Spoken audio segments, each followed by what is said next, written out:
नमस्कार दोस्तों, आप सभी का स्वागत है आपका अपना यूट्यूब चैनल जीटीएम क्लासेस में। दोस्तों आज की इस वीडियो में हम क्लास 10th के लिए साइंस का दोस्तों 20 ऑब्जेक्टिव क्वेश्चन हम आपको देंगे। और जो ये 20 ऑब्जेक्टिव क्वेश्चन इस वीडियो में जो सिलेक्ट किए हैं आपका एग्जाम के लिए काफ़ी ही महत्वपूर्ण प्रश्न है। ठीक है दोस्तों, अगर जो आप मैट्रिक बोर्ड परीक्षा की अच्छी तरीके से तैयारी कर रहे हैं तो ये 20 प्रश्न में से आपको 20 प्रश्न आपको हमको सही करके दिखाना है। ठीक है, 20 में 20 आपको जवाब देना है दोस्तों। ठीक है, और लास्ट में आप हमको ईमानदारी पूर्वक से कमेंट करके बताइएगा कि 20 प्रश्न में से कितना प्रश्न का जवाब बिल्कुल सही दिए। ठीक है, चलिए जल्दी से हम वीडियो को स्टार्ट करते हैं। देखिए आपके सामने पहला प्रश्न है कि प्रकाश के अपवर्तन के कितने नियम हैं। ऑप्शन नंबर ए में लिखा हुआ 1, अब देखिए बी में लिखा है 2, और सी में लिखा है 3, और डी में लिखा है 4। तो आपको बताना है यहाँ से दोस्तों कि प्रकाश के अपवर्तन के कितने नियम हैं। तो दोस्तों 2 होते हैं। ठीक है, ऑप्शन नंबर बी जो होगा हमारा बिल्कुल करेक्ट आंसर हो जाएगा। और देखिए एक प्रश्न और भी आपके एग्जाम में पूछा जाता है इस तरह से कि प्रकाश के परावर्तन के कितने नियम होते हैं। तो परावर्तन के भी दोस्तों प्रकाश का 2 नियम होता है। ठीक है, पूछेगा कि प्रकाश के परावर्तन के कितने नियम होते हैं, तो 2 होते हैं। ठीक है, ये दोनों का आप याद रखिएगा। आइए अगला प्रश्न हम देख लेते हैं। दूसरा नंबर दोस्तों, इस वीडियो में आपको क्या करना है कि अपनी तैयारी को चेक कीजिए। ठीक है, कि मान के लिए आप अच्छे तरीके से तैयारी कर रहे हैं तो 20 प्रश्न में आपको कितना सही हो रहा है, तो इससे आपको पता चलेगा कि हमारा तैयारी का लेवल जो है किस तरह का तैयारी का लेवल चल रहा है। ठीक है, देखिए इसमें प्रश्न में आपसे पूछा गया है कि इंद्रधनुष में कितने रंग होते हैं। ऑप्शन नंबर ए में लिखा हुआ है 4, बी में लिखा हुआ है 5, सी में लिखा है 6, और डी में लिखा है 7। तो दोस्तों इस प्रश्न में आपको बताना है कि इंद्रधनुष में कितने रंग होते हैं। तो 7 रंग होते हैं। ठीक है, ऑप्शन में डी जो होगा हमारा बिल्कुल करेक्ट आंसर हो जाएगा। देखिए ये भी याद रखिएगा कि इंद्रधनुष दोस्तों कितने प्रकार के होते हैं, तो 2 प्रकार के होते हैं। ठीक है, इंद्रधनुष पहला जो हमारा होता है दोस्तों वो प्राथमिक इंद्रधनुष होता है, और दूसरा जो हमारा होता है दोस्तों वो द्वितीयक इंद्रधनुष होता है। ठीक है, इसको भी आप याद रखिएगा।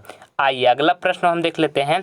तीसरा नंबर काफ़ी महत्वपूर्ण प्रश्न है आपके बोर्ड एग्जाम के लिए। इसमें पूछा है आपसे कि प्रतिरोध का मात्रक होता है।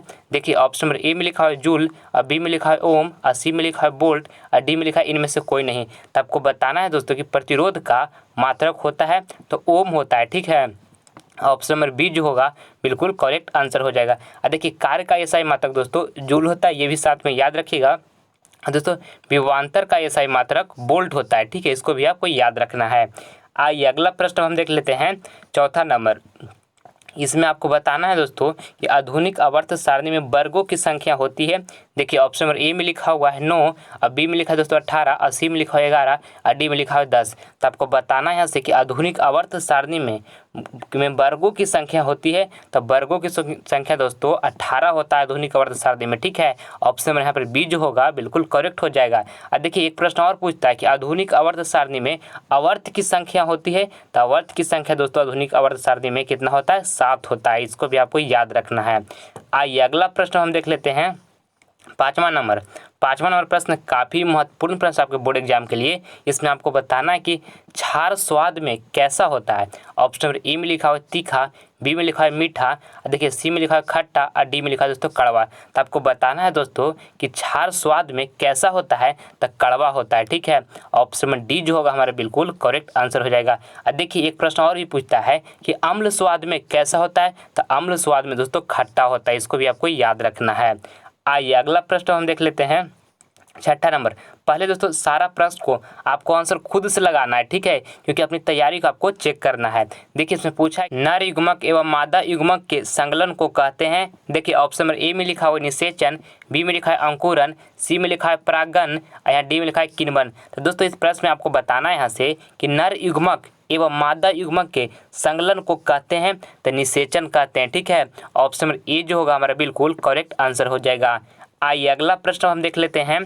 सातवां नंबर प्रश्न दोस्तों काफ़ी महत्वपूर्ण प्रश्न है।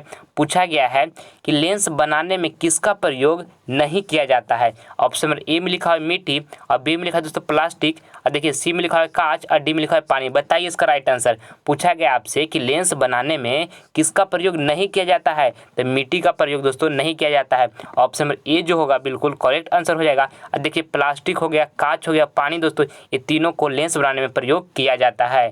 आइए अगला प्रश्न हम देखते हैं। 8 नंबर, वायुमंडल में प्रकाश के किस वर्ण का परिकीर्णन अधिक होता है। देखिए ऑप्शन नंबर ए में लिखा है लाल, बी में लिखा है नीला और सी में लिखा है पीला और डी में लिखा है नारंगी। तो दोस्तों इस प्रश्न में आपको बताना है यहाँ से कि वायुमंडल में प्रकाश के किस वर्ण का परिकीर्णन अधिक होता है, तो नीला का होता है दोस्तों, ठीक है। ऑप्शन नंबर बी जो होगा हमारा बिल्कुल करेक्ट आंसर हो जाएगा और इसी के कारण ही दोस्तों आकाश नीला दिखाई देता है, ठीक है। आइए अगला प्रश्न हम देख लेते हैं 9 नंबर। और दोस्तों आगे बढ़ने से पहले आपसे हमारी एक छोटी सी रिक्वेस्ट है कि दोस्तों अगर जो आप अभी तक हमारे चैनल को सब्सक्राइब नहीं किए हैं तो आप इस चैनल को सब्सक्राइब कर लें, क्योंकि दोस्तों इस चैनल पर आपको हमेशा इंटरेस्टिंग वीडियो मिलते रहेगा जो कि आपका एग्जाम के लिए काफ़ी महत्वपूर्ण प्रश्न रहेगा दोस्तों, जो आपका एग्जाम के लिए काफ़ी ही हेल्पफुल सारा वीडियो होगा, ठीक है। इसलिए सब्सक्राइब नहीं किए हैं तो जल्द इस चैनल को आप सब्सक्राइब कर लें।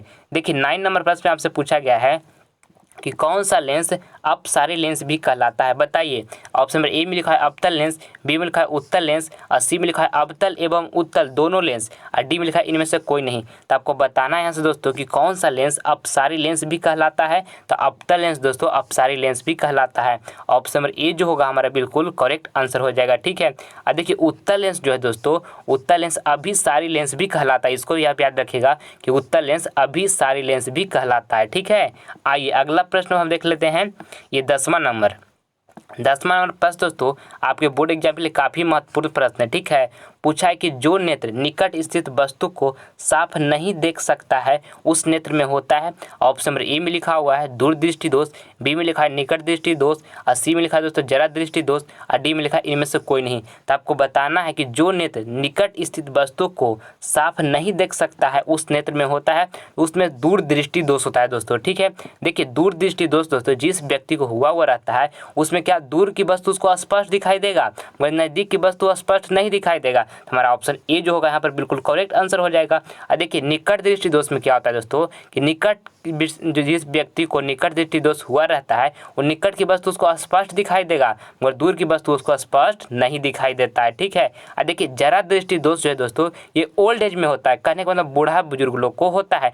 इसमें ना तो निकट की वस्तु स्पष्ट दिखाई देता है और ना तो दूर की वस्तु स्पष्ट दिखाई देता है जरा दृष्टि दोष में, ठीक है। ये तीनों का आप याद रखिएगा। आइए अगला प्रश्न हम देखते हैं 11 नंबर प्रश्न में आपसे पूछा गया दोस्तों कि किस रंग का तरंगदैर्घ्य सबसे अधिक होता है। काफ़ी आसान प्रश्न दोस्तों, बताइए इसका आंसर। ऑप्शन नंबर ए में लिखा है बैगनी, बी में लिखा है लाल और सी में लिखा है पीला और डी में लिखा है हरा। तो आपको बताना है दोस्तों कि किस रंग का तरंगदैर्घ्य सबसे अधिक होता है, तो लाल का दोस्तों तरंगदैर्घ्य सबसे अधिक होता है। ऑप्शन नंबर बी जो होगा बिल्कुल करेक्ट आंसर हो जाएगा। और देखिए ये भी याद रखिएगा कि किस रंग का तरंगदैर्घ्य सबसे कम होता है, तो कम दोस्तों किसका होता है, बैगनी का होता है, ठीक है। ये भी आपको साथ में याद रखना है, ठीक। आइए अगला प्रश्न हम देख लेते हैं 12 नंबर प्रश्न भी काफ़ी महत्वपूर्ण प्रश्न है। पूछा गया शुद्ध जल का पीएच मान कितना होता है। देखिए ऑप्शन नंबर ए में लिखा हुआ है 4, बी में लिखा हुआ है 5 और देखिए सी में लिखा हुआ है 6 और डी में लिखा है 7। तो आपको बताना है दोस्तों कि शुद्ध जल का पीएच मान कितना होता है, तो 7 होता है, ठीक है। ऑप्शन नंबर डी जो होगा हमारा बिल्कुल करेक्ट आंसर हो जाएगा। सारा प्रश्न दोस्तों काफ़ी महत्वपूर्ण है, ठीक है। इसलिए सारे प्रश्न को आप अच्छी तरीके से ध्यानपूर्वक देखिए और उसका जवाब दे, ठीक है। देखिए इसमें पूछा है कि पीतल उदाहरण है। ऑप्शन नंबर ए में लिखा हुआ है धातु का और बी में लिखा है तो अधातु का, यहाँ सी में लिखा हुआ है मिश्रण का और देखिए डी में लिखा है उपधातु का, ठीक है। तो आपको बताना है कि पीतल उदाहरण है दोस्तों तो मिश्रण का है, ठीक है। ऑप्शन में सी जो होगा बिल्कुल करेक्ट आंसर होगा। देखिए साथ में ये भी याद रखिएगा दोस्तों कि जो पीतल उदाहरण है मिश्रण का, मिश्रण किसका है दोस्तों, तो कॉपर जिसको हम CU से डिनोट करते हैं और जिंक जिसको ZN से डिनोट करते हैं, ठीक है दोस्तों। तो ये भी याद रखिएगा कि पीतल मिश्रण है तो किसका, कॉपर और जिंक का मिश्रण है, ठीक है। ये भी आपका एग्जाम में पूछा जाता है। आइए अगला प्रश्न हम देख लेते हैं 14 नंबर प्रश्न काफ़ी महत्वपूर्ण प्रश्न है। इसमें पूछा है कि कौन सा धातु कमरे के ताप पर द्रव होता है। ऑप्शन नंबर ए में लिखा है पारा, बी में लिखा है ब्रोमीन, सी में लिखा है तांबा और डी में लिखा है एल्युमिनियम। तो आपको बताना है दोस्तों कि कौन सा धातु कमरे के ताप पर द्रव होता है, तो पारा द्रव होता है दोस्तों, ठीक है। ऑप्शन नंबर ए जो होगा बिल्कुल करेक्ट आंसर हो जाएगा। अब देखिए अगर जो यहाँ पर धातु की जगह पर दोस्तों ऐसे पूछेगा कि कौन सा अधातु कमरे के ताप पर द्रव होता है, तो उसका ब्रोमीन हो जाएगा, ठीक है। जब अधातु में पूछेगा तब कौन सा धातु कमरे के ताप पर द्रव में होता है दोस्तों, तो उसका आंसर क्या हो जाएगा, ब्रोमीन हो जाएगा। आइए अगला प्रश्न हम देख लेते हैं, ये 15 15 नंबर प्रश्न भी दोस्तों काफ़ी महत्वपूर्ण प्रश्न आपके बोर्ड एग्जाम के लिए पूछा है कि मस्तिष्क को कितने भागों में बांटा गया है। ऑप्शन नंबर ए में लिखा हुआ 1, बी में लिखा है 2, और सी में लिखा है 3 और डी में लिखा है 4। तो आपको बताना है दोस्तों कि मस्तिष्क को कितने भागों में बांटा गया है। तो दोस्तों 3 भागों में बांटा गया है मस्तिष्क को, ठीक है। ऑप्शन में सी जो होगा बिल्कुल करेक्ट आंसर हो जाएगा। देखिए जो पहला है दोस्तों अग्र मस्तिष्क है, और दूसरा जो है दोस्तों वो हमारा मध्य मस्तिष्क है, और तीसरा जो है हमारा दोस्तों वो हमारा पश्च मस्तिष्क है, ठीक है। ये तीनों को भी आप याद रखिएगा। आइए अगला प्रश्न हम देखते हैं 16 नंबर प्रश्न में आपसे पूछा गया है से कि विटामिन बी के कारण कौन सा रोग होता है। ऑप्शन नंबर ए में लिखा हुआ एड्स, बी में लिखा हुआ बेरी, और सी में लिखा है दोस्तों घेंघा, और डी में लिखा है मधुमेह। तो देखिए दोस्तों आपको बताना है कि विटामिन बी के कारण कौन सा रोग होता है। तो दोस्तों बेरी होता है विटामिन बी के जिस इंसान को दोस्तों विटामिन बी का कमी होगा उसको कौन सा रोग होगा, तो बेरी होगा, ठीक है। ऑप्शन में यहाँ पर जो बी होगा हमारा बिल्कुल करेक्ट आंसर हो जाएगा। और देखिए घेंघा दोस्तों ये आयोडीन की कमी से घेंघा रोग होता है, और देखिए इंसुलिन की कमी से दोस्तों मधुमेह रोग होता है, ठीक है। ये तीनों का आपको याद रखना है। आइए अगला प्रश्न हम देख लेते हैं 17 नंबर। दोस्तों सारा प्रश्न को आप जवाब पहले खुद से दीजिए। मैं आपको बार बार ये बात को बता रहा हूँ दोस्तों, क्योंकि आपको जवाब दीजिएगा दोस्तों तो आपके अंदर एक कॉन्फिडेंस आएगा कि इतना प्रश्न को हम जवाब अभी सही दे रहे हैं, ठीक है। देखिए इसमें पूछा गया आपसे कि भोजन का पचना किस प्रकार की अभिक्रिया है। ऑप्शन नंबर ए में लिखा हुआ है अपचयन, बी में लिखा है उपचयन, सी में लिखा है संयोजन, और डी में लिखा है विस्थापन। तो आपको बताना है दोस्तों कि भोजन का पचना किस प्रकार की अभिक्रिया है, तो उपचयन है दोस्तों। ऑप्शन में यहाँ पर बी जो होगा बिल्कुल हमारा करेक्ट आंसर हो जाएगा। आइए अगला प्रश्न हम देख लेते हैं 18 नंबर। इसमें आपसे पूछा गया है कि मनुष्य में कितने जोड़े गुणसूत्र पाए जाते हैं। ऑप्शन नंबर ए में लिखा हुआ है 26, बी में लिखा है 24, और सी में लिखा है 23, और डी में लिखा है 18। तो आपको बताना है दोस्तों कि मनुष्य में कितने जोड़े गुणसूत्र पाए हैं, तो दोस्तों 26, ठीक है। ऑप्शन में यहाँ पर जो ए होगा हमारा बिल्कुल करेक्ट आंसर हो जाएगा। आइए नेक्स्ट प्रश्न हम देखते हैं 19 नंबर। इसमें पूछा है दोस्तों कि मानव में कितने रक्त समूह हैं। काफ़ी ही महत्वपूर्ण प्रश्न दोस्तों आपके बोर्ड एग्जाम के लिए। ऑप्शन नंबर ए में लिखा है 1, बी में लिखा है 2, सी में लिखा है 3, और डी में लिखा है 4। तो आपको बताना है कि मानव में कितने रक्त समूह हैं दोस्तों, तो 4 हैं। ऑप्शन में यहाँ डी जो होगा बिल्कुल करेक्ट हो जाएगा। देखिए पहला जो हमारा दोस्तों ए है, और दूसरा जो है दोस्तों हमारा बी है, और तीसरा दोस्तों ए बी है, ठीक है, और चौथा जो हमारा है ओ है, ठीक है। ये दोस्तों 4 प्रकार का दोस्तों ब्लड ग्रुप जिसको रक्त समूह दोस्तों हिंदी में बोलते हैं, 4 प्रकार का हमारा रक्त समूह होता है ए बी ओ, ठीक है। इसको भी आप याद रखिएगा। आइए अगला प्रश्न हम देख लेते हैं 20 नंबर प्रश्न आपसे इसमें पूछा गया दोस्तों कि हीरा और ग्रेफाइट किसका अपरूप होता है। ऑप्शन नंबर ए में लिखा हुआ है कार्बन, और बी में लिखा है चांदी, और सी में लिखा है सोना, और डी में लिखा है लोहा। तो आपको बताना है इस प्रश्न में दोस्तों काफ़ी महत्वपूर्ण प्रश्न आपके बोर्ड एग्जाम के लिए कि हीरा और ग्रेफाइट किसका अपरूप है, तो कार्बन का अपरूप है दोस्तों। ऑप्शन नंबर ए जो होगा हमारा बिल्कुल करेक्ट आंसर होगा।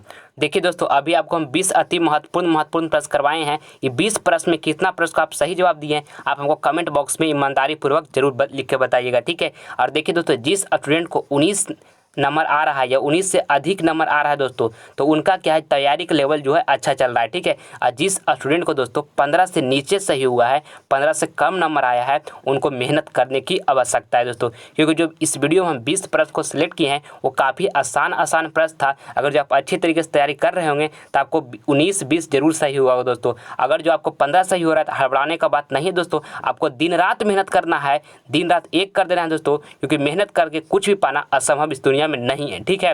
और दिन रात मेहनत कीजिए, और आप भी दोस्तों 20 में 20 सही करने की कोशिश कीजिए, जिनका 14-15 सही हो रहा है जो, ठीक है। आइए आगे देखते हैं। एक होमवर्क प्रश्न आपको हम दे देते हैं, इसको आप होमवर्क में दिया जा रहा है, इसमें कमेंट करके आपको बताइएगा इसका राइट आंसर क्या होगा, ठीक है। देखिए इसमें पूछा गया है कि प्रकाश गमन करता है। ऑप्शन नंबर ए में लिखा हुआ है कि सीधी रेखा में, बी में लिखा हुआ है तिरछी रेखा में, सी में लिखा हुआ दोस्तों टेढ़ी मेढ़ी रेखा में, और डी में लिखा है इनमें से कोई नहीं। तो दोस्तों इसको कमेंट बॉक्स में आप हमको करके बताइए कि इसका राइट आंसर क्या होगा, ठीक है।